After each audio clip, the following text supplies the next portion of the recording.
This panel, a final one for the day, is fostering diversity and entrepreneurship through IP and AI. And Jim Howard, I'll let you take it from here. I'm James Howard, Executive Director of the Black Inventors Hall of Fame. And right now I'm on a mission to design and build the country's first museum dedicated exclusively to immortalizing the pioneering genius of African American inventors for the past 400 years. And to my left, we have Mr. Dennis Daniels and Emily Bembeneck and Mr. Phil Kim. Hi, Emily. Hi, Phil. Hi, good to see you. And our job right now is to bring to you a panel on fostering diversity and entrepreneurship through intellectual property and AI. So like I said, we're going to dive right into it. I'd like to actually follow up on a comment you made when you were up here, Tiffany, regarding cradle to grave, right? And bringing this whole knowledge of intellectual property and AI and all of that and starting from cradle to grave.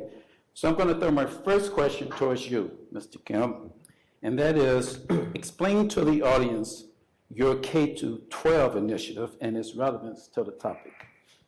Sure. So Phil Kim, good to see everyone. As part of our foundation, the Michelson 20mm Foundation, we run something called the Michelson Institute for IP. Our whole organization is funded by and powered by Gary Michelson, who is a spinal surgeon by training, but very prolific inventor, close to 1,000 patents to his name, mostly in the medical space.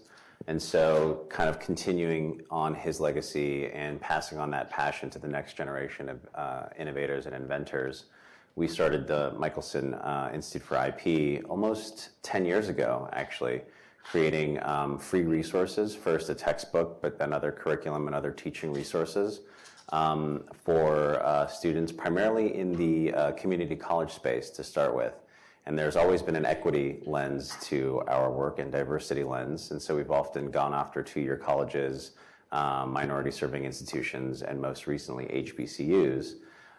But we've also been working to develop and version all of that content for the K-12 space. And we'll soon be launching a new initiative with a major kind of educational content brand in that sector, really to try and inspire young students to think about invention and think about innovation, and hopefully instill an appreciation for, if not a kind of working knowledge of the IP system.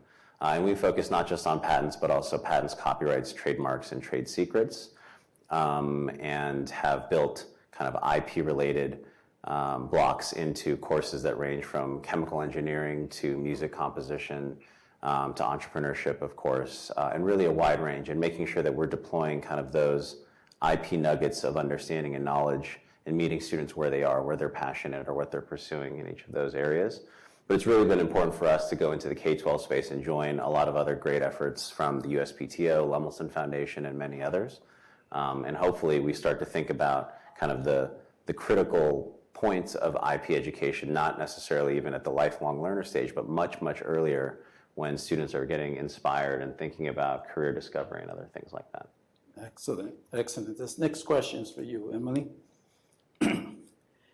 Speak to how AI can be used as a tool to jumpstart the creative process. Sure. So I'm Emily Bembeneck. I'm the director of the Center for Applied AI at the University of Chicago Booth School of Business, just down the lakeshore a bit. So happy to be here today. We do a lot of work that's actually in between AI and behavioral science. So we're thinking of how individuals make decisions, how AI contributes to those decisions, how people make decisions about AI, et cetera. We have worked a lot in thinking about how AI has scaled some of the decisions we make, specifically in healthcare, where we've done a lot of work around trying to make sure AI is actually benefiting patients as opposed to exacerbating current problems in the system. And one thing that we're seeing now, especially with generative AI, is that, and maybe we saw this in Tiffany's video a little bit as well, is that it can be a really great starting place to get some of maybe the garbage thoughts, as I like to call them, your first drafts that might not have anything very useful in them, out on paper. It's really great for kind of giving you the ideas that have already been done and already been said. It's great at helping you draft something that maybe you're having a writer's block around. But I would agree with other speakers who've been here today that there's something about the AI we have today that really illuminates actually what's useful and beautiful about human creativity and human skills. It currently isn't a replacement, and so I think it is a wonderful tool, though, a huge time saver. And it really behooves us, I think, to use it in that way and to teach our students and those around us how they can be better at whatever it is that they love to do by using these tools. Excellent. And my good Chicago buddy here sitting to my left, this next question is for you. Speak about how AI can be used to promote entrepreneurship and IP opportunities. And are those opportunities equal across all sectors? Okay, I'm Dennis Daniels. I'm with the Chicago Inventors organization. I'm a vice president. This is our 20th year. And just to tell you a little quick something about us, we're a 501c3 and we work in the hood, okay, and with regular folks, okay, folks that don't know nothing about what's going on here at Northwestern University. Some may, but some may not. But, you know, I went a little AI perplexity and said, let me just throw this question that James just gave me in there. And basically, I was surprised at what came up in terms of how AI can help identify entrepreneurship, promotion, how you can promote it. And the first thing that came up was accelerator programs. And that's sort of what we are at Chicago Inventors Organization. We take folks from their concept of an idea all the way to market. And we also work with young people. But we're also considered to be a business support organization with we're very underfunded, like most business support organizations in the neighborhood community, you know, in terms of what we can do. But in the last 6 years through COVID, we've helped inventors get over 140 patents. We've had 24 business formations, a couple of licensing agreements, and probably 150 prototypes made, some even in-house. That's with little money. You know, in terms of what we're up against, the AI can be a little misleading because if you think in terms of accelerators, most minorities from the neighborhoods, they're not culturally ready for an accelerator like at Northwestern University, University of Chicago, et cetera. They need to be somewhere where they can feel comfortable, can be regular and come in and still get the kind of guidance they need. So you have to sort of be aware, perhaps there's some bias in the data, which we're very concerned about. In terms of does AI translate over to other sectors, I would say for anybody that's working with it, of course it does. The first thing in the neighborhood, though, folks think about what AI is, am I going to have a job? Say, well, it's going to create new jobs. It's going to get rid of the repetitive jobs, a lot of them perhaps that shouldn't be there anyhow. But even folks from the neighborhood recognize that they're probably not in the data in terms of AI. They ain't in it, okay? So they realize that maybe there's some things we can do with AI to improve the models in terms of getting data. And one way to always improve, I've been in this business over 50 years now, you know, being the minority at a firm. I did 25 years at the Federal Reserve. And it gets down to, if you want to have minorities in your company, you better hire a minority to go find them. If you want to get an idea about minority economics, you better have a minority economist. So the same with AI. In this AI movement, I don't know how many African Americans I got in the audience, but I think I saw 6 or 7 counting us, okay? You gotta have African Americans involved in the coding of the AI, you know, and all this and that. So I don't know if I've answered your question or not, but a lot of those repetitive jobs that might be lost, folks shouldn't even be doing them jobs anyhow. I'm sure we can work on the higher end also. Well said, well said. Emily, can you tell the audience, how is AI most useful in promoting an increase in innovation revenues? For me, sure. Let's see. So this is a business school question. It sounds like. So I think AI has a lot to offer, but there's also a lot of hype right now, and it can be challenging to kind of sift through that. I think of kind of two camps of AI. So there's what I would consider traditional predictive AI, which is what we've been doing for a very long time. A very long time, I guess. Alan, who was talking about his projects in the afternoon keynote, can attest to this. And then there's the generative AI, which is the new stuff, which is ChatGPT, which is our video creators, our slides creators, our art, our music, all this new stuff that's being generated. I think there's probably still some use cases to be found for a lot of the generative stuff. That we haven't quite figured that one out. I'm looking forward to the new crop of MBAs and whoever deciding that they're finding new ideas to work that out. But for the rest of us, I think that there's so many problems that we can fix by using kind of traditional machine learning, by understanding the questions we should be asking that AI can actually help with. It's not a simple process of like, oh, let's just like slap some AI on this, and it'll make it easier and be scalable. It's really about understanding from the human perspective, what are the right questions that we should be asking? Where do we have data that's actually going to solve this problem? Do we need to get new and better data? Like, I don't know that I would say there's an easy way for AI to increase innovation or revenue, because it can kind of shine a light on the problems that are already existent in our systems. And it's not easy to solve those problems, even when you have new tools. There's still some hard work that has to be done. Yeah, hard work indeed. Dennis, you spoke to inclusivity. Phil, I want you to tell the audience about your HBCU program and how do we implement a more permissive licensing framework for researchers and investigators within the HBCU infrastructure. Sure.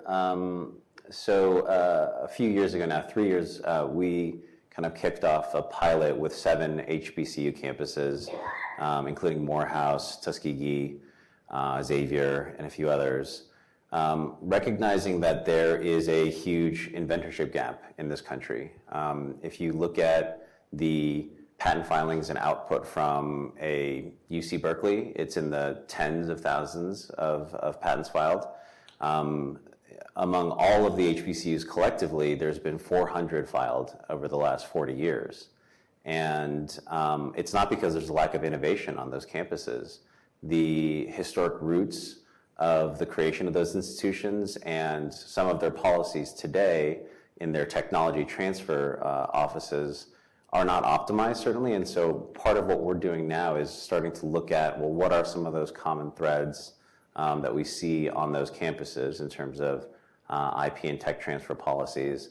How can we promote better clarity, which is often critical for industry partners, commercialization partners, folks that are interested in doing sponsored research or investing in some of these companies and spin-outs that come from that research on those campuses. So this is a newer venture for us, but we're now exploring what can we do to start to surface some of those improvements that are possible on the IP policy side. We've also, with those same campuses, those 7, integrated IP education content into that same wide range of courses, from kind of the creative arts to engineering to medical programs, and certainly intro to business and entrepreneurship. And I think we're now, it's been really surprising and encouraging to see the level of uptake and appetite. We were thinking that we might reach 250 students in that same kind of first pilot year. We're up over 1,000 now. There's already been interest in integrating this type of IP education content into a lot of other different course environments as well. So, if the US is going to continue to compete on the innovation front, there's this kind of whole lost Einstein's theory where you are not really enabling or empowering folks to create in the same way. By some statistics, if you were to activate that same level of innovation in the patent side among women, minorities, and low-income populations, we could quadruple the output of innovative economic output in the U.S. So I think we really need to, and the whole kind of philosophy for us in getting into this is not just purely diversity for the sake of diversity, it's really understanding that the patent system currently is just intentionally and deliberately, historically, but it's just not serving large portions of our population well.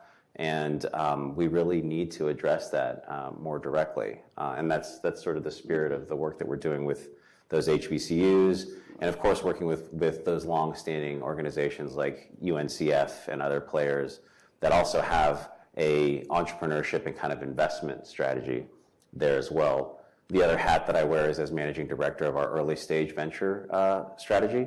And so we've done 80 plus deals, investing in about 70% of those companies have a female or founder of color. And so we see also the need to marry those different parts of those worlds, right? The investment and entrepreneurship space with education and better IP policies and all those things that feed into that you kind of require a confluence of those things to operate well to have a successful commercialization machine. With less biases. And Emily, I know this was a conversation we had over the phone, so I'm going to direct it to you. How can you provide an example of how the present day use of AI can be both productive and biased? I mean, what Phil and Dennis have both said actually makes me think about this more, because I might think that AI is pretty accessible. It's not that hard, right? You just go to you go to chat.openai.com. You start playing with it. You don't have to know how to code. You don't have to know anything. You can just type. But you need to feel comfortable. You need to feel safe. You need to feel like you're allowed to innovate, like you're allowed to explore and play and discover. And I mean, being able to quadruple innovative economic output, that's insane. So it could be productive. It could be so productive, but there are things missing, and it's not missing because somehow AI, is technically incapable. It's missing because we have a system that isn't equal for everyone. There is an opportunity for people who might look like you guys, or might look like me, or might look like other people in this audience. AI is not really going to solve that. That's a human problem.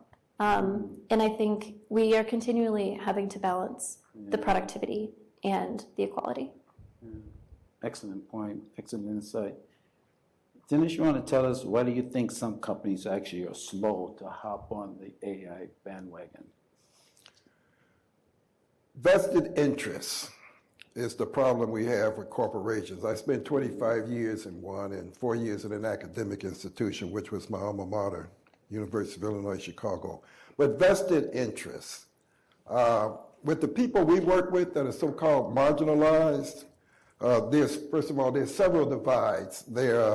Accessibility is an issue with AI. There's a digital divide, an AI divide, a financial literacy divide, an IP divide. We got every divide you can think of when it comes to folks that are just regular people, okay? But in terms of corporations, the way I think we're dealing here with crony capitalism in this country right now. I'm a big advocate of stakeholder capitalism. When I graduated in the late 60s, Sears and other places, boards, they had profit sharing for employees, sort of a stakeholder capitalism. What we have now, though, is I watched in the 80s working in HR for 15 years. We started seeing a very short-term focus on, short-term gains, long-term losses. And that's what we've been looking at for a while. The way the corporations are set up, you have the C-suite of folks that are making sure they keep their jobs. And then they report to a board who's basically selected by the C-suite folks and some corporate stakeholders that are pretty big. They're worried about keeping their job, okay? And then you've got the owners and the stockholders. The owners with a whole bunch of stock. The stockholders with a whole bunch of stock, I call the owners. And everybody's basically working for them. And I think it's by law. If they don't get the return, that board that they're supposed to get, they're going to get let go of. and the C-suite folks gonna lose their jobs too. If you don't believe it, look at them, wheels falling off airplanes and, panels falling off airplanes, and where the execs, they right out the door, okay? So in terms of vested interest in AI and change and everything, or seeing to it that people are no longer marginalized, which I hope DEI eventually becomes something of the past. My goal with our organization is to make it so we're not even necessary. But that's why corporations are so slow. It's vested interest. They got their own pockets at stake in their but even when it's government, they've got their lifestyles that they're working on. And that's just a reality here. I might sound harsh, but from where I come from and where I work, you end up harsh. And I'm trying to be nice. Spoken from a gentleman brought up on the south side of Chicago, trying to be nice. Phil, tell us all, please, how can AI and IP become more of a community-based model where regardless of your economic status, you can feel like an equal stakeholder in the use of this technology and opportunity? The point was just made on those divides. I think one of the things that we risk, and probably the biggest hurdle to that sort of ideal, is having to address these long-standing, kind of generations-long systemic issues. The digital divide is one area where we're quite active. And some of you may know the large investments that are being made at various state levels and from the federal government now into middle mile infrastructure, broadband infrastructure. But the reality is, I think the connectivity numbers that a lot of people kind of assume, particularly in urban settings, are pretty inflated.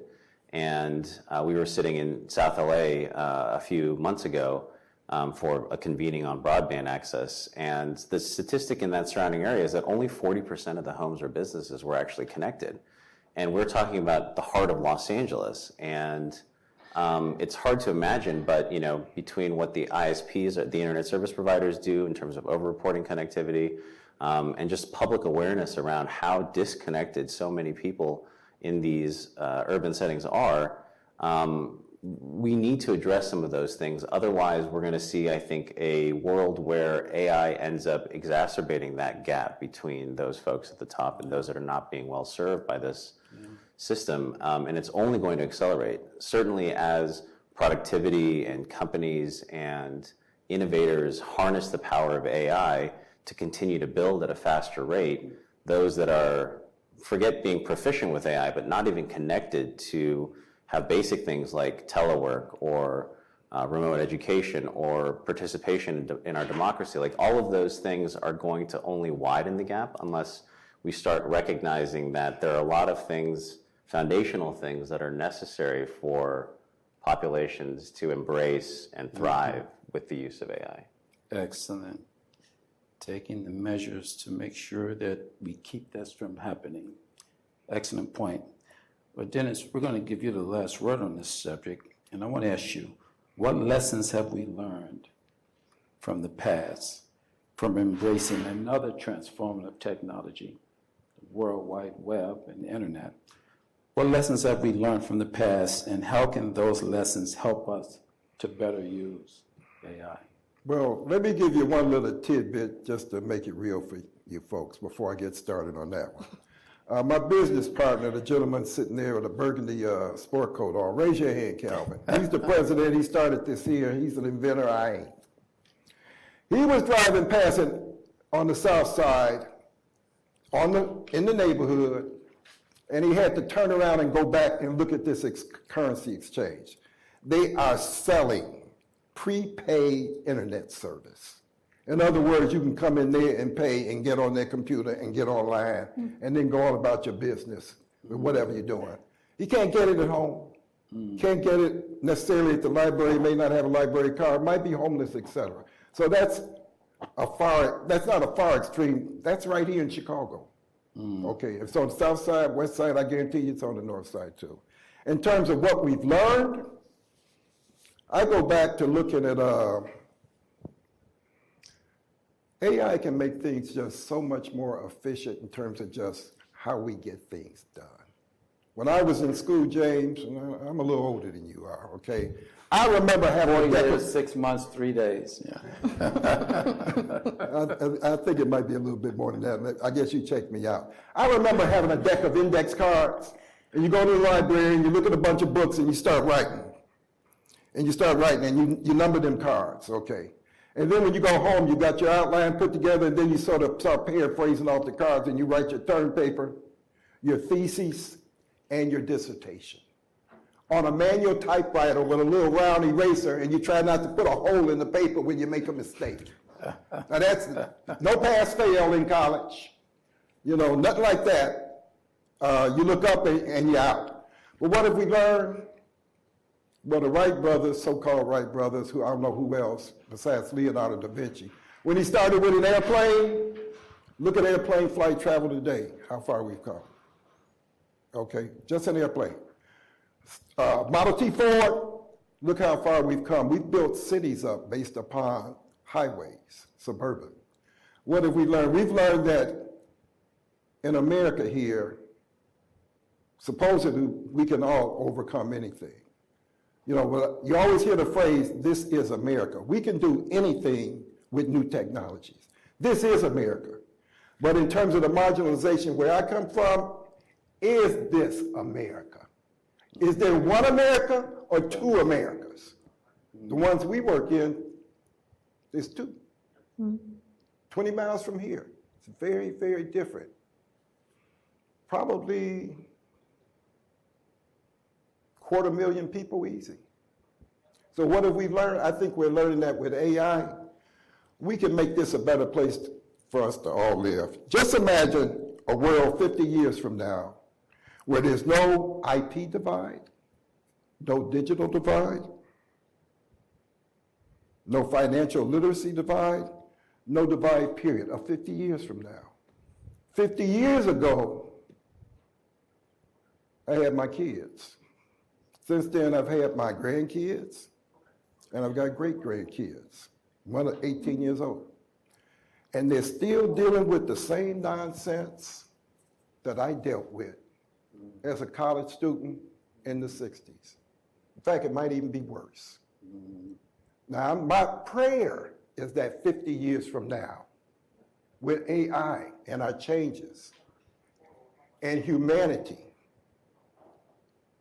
that we won't have this problem. I hate to think that I'll be long gone, great-grandkids are still dealing with this nonsense. So I encourage all of you to become advocates for this technology.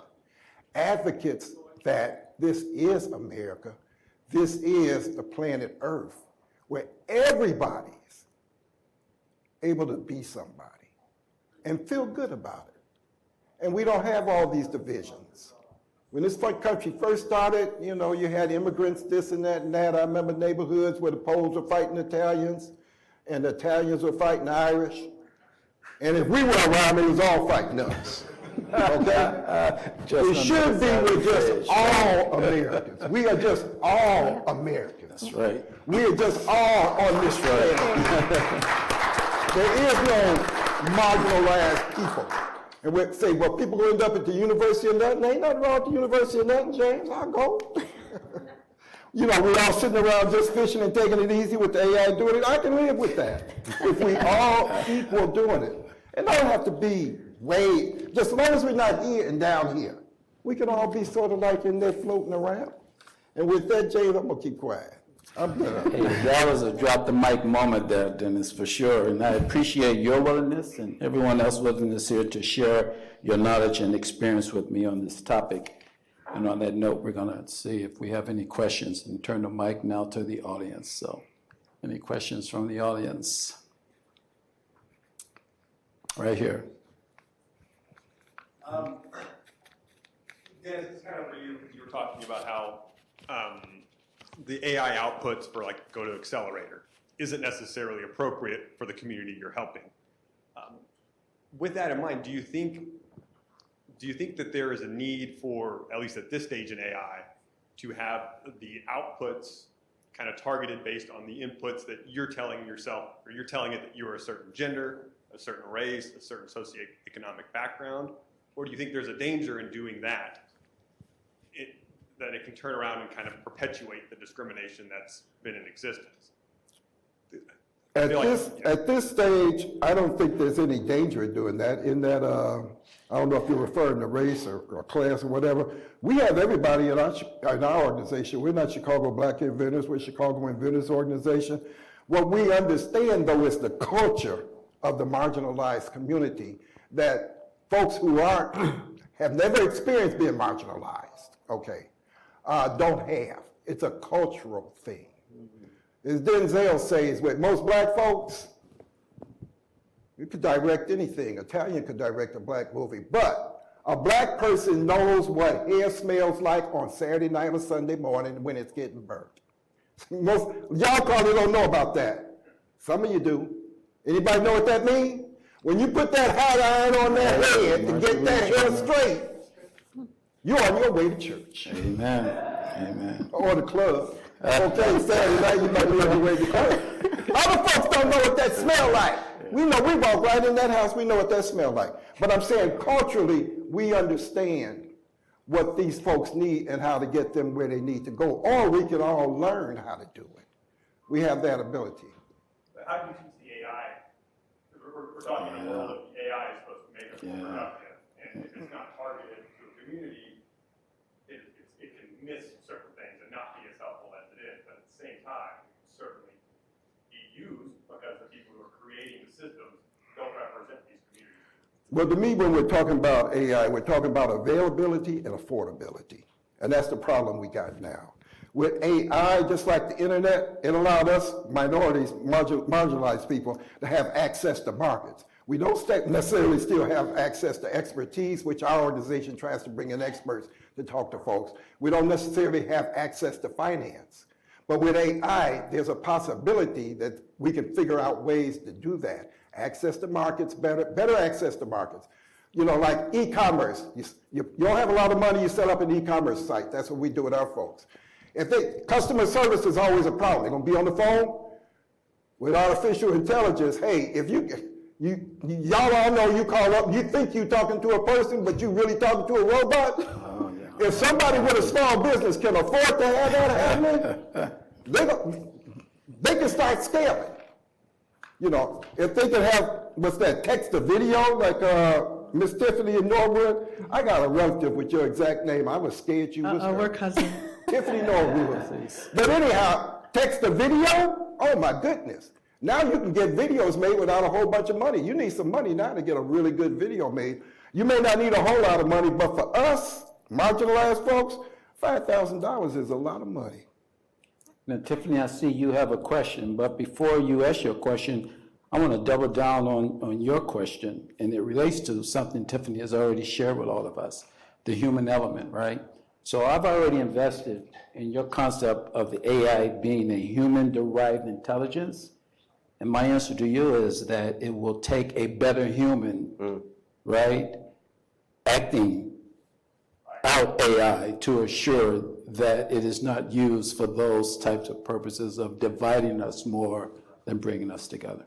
Can I add one thought too on this? Just like, I think you're right that a lot of who controls AI right now does not look like the communities that might need it the most. And one thing we could actually do that's feasible is bringing communities to the table when we're designing a lot of these algorithms. There is no real need for these just to be done in closed rooms with a bunch of white guys.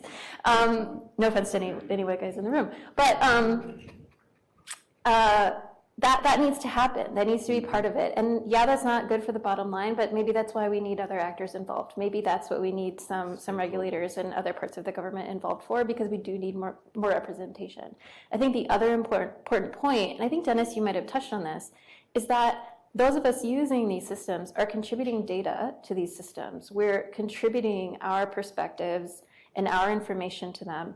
And if we're not making the systems accessible to and reflective of other people in our communities, then they're also missing out on the second wave of adding data and adding perspectives to the systems, and you're getting a double penalty. And so that is very dangerous, I think, and can really exacerbate the problem. So I just want to say, feasible, you have to bring people to the table.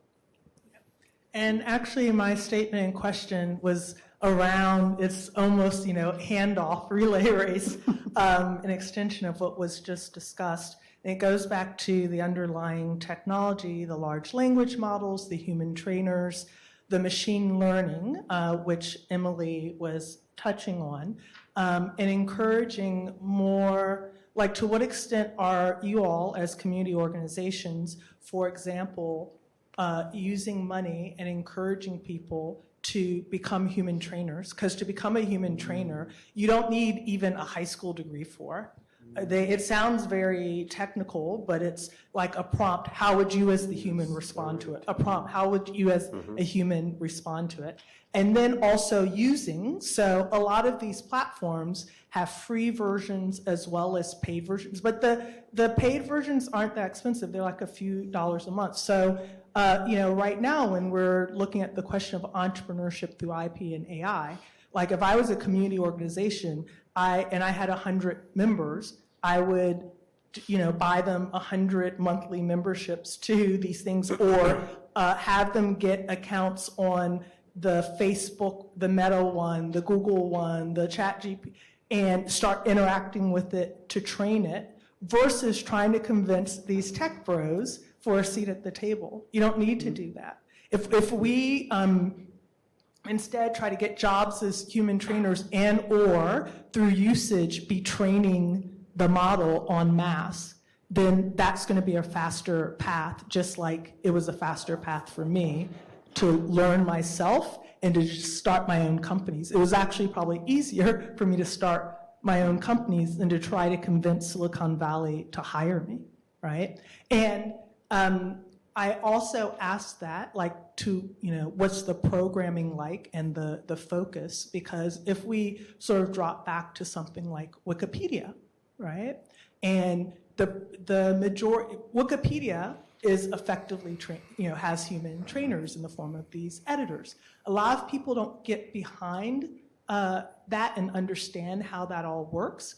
But it's very powerful and important, and sometimes used to manipulate truth and stories on the page. The majority of the editors are also going to be, that profile of white guy. There aren't very many people of color who are editors, women who are editors, women of color, so you see a lot of those stories ignored or inaccurate. As organizations that run communities, there should be workshops on, hey, this is sign up to be an editor. It's like signing up for Facebook or something, and start editing these pages actively so that our stories are there, so that people can, in the communities, can see themselves as, these tech people and be more open to doing those things, like they see themselves as entertainers or sports or all the other things. So for example, you look at Wikipedia, no one knows that the first internet entrepreneur was a black man. When the start was Network Solutions in the late 90s. They, hand out these domain names. It was McHenry. My good friend, Emmett McHenry. Yeah, Emmett McHenry, a black man. No one knows. And I just went to the Wikipedia page for Network Solutions. In the narrative, they have his name, but on that sidebar, they don't have him listed as founder or anything. You go to Tesla, and it has a note about Elon Musk, and under founders, it has a link to founding. It doesn't have his name because he actually wasn't a founder of Tesla, all right? So these things matter. We've always been in the internet and high-tech space as founders and owners as well as users, but if we're not owning the story, then it's like every generation starting over. And if we miss that opportunity with IP and AI, we're screwed. If those language models don't have our handprints on it as women, as diverse founders. I never use the term marginalized because I can't be simultaneously a leader and marginalized at the same time. But if we don't, then it's going to be hard to catch up, to be honest. So that was more of a statement than a question. But a very insightful statement. Yeah. And if anyone here in the audience wants to know more about what she and I were referring to, regarding the untold story of the internet. This is a documentary that I actually produced, and I believe it's on YouTube, The Untold Story of the Internet.